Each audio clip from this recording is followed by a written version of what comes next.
Dos preto de 300 inscritos no trail de Bealo tomaron a saída uns 250 e deses chegaron a completar o percorrido só uns 230. A maioría dos abandonos deberonse a fatiga, escordaduras ou algunha que outra caída, pero de escasa gravidade. Sen dúbida, o desenvolvemento da carreira, a terceira proba das 4 que compoñen o circuito Arousa Revolution Trail Series, estivo moi condicionada pola climatoloxía, pero nin a borrasca Félix foi quen de impedila. A organización novamente de 10 non esqueceu nin o máis mínimo detalle para que os participantes na carreira estiveran a gusto.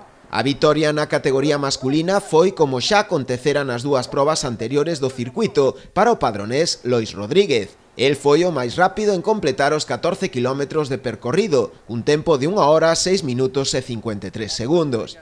Acompañaron no podio Esteban Toucedo e Víctor González. En canto á categoría feminina, a vencedora foi Vanessa Maneiro, cun tempo de 1 hora, 33 minutos e 28 segundos, seguida de María Mareque e Verónica Calvo. Por equipos, o vencedor na proba foi o Lodeiros Trail, seguido do La Gramola e o Tribul Trail.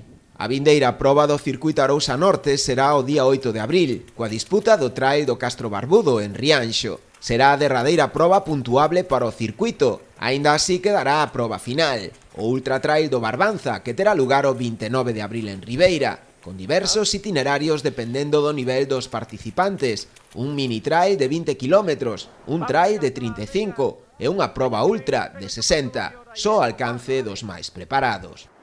Vamos allá, chaval, venga. Veña que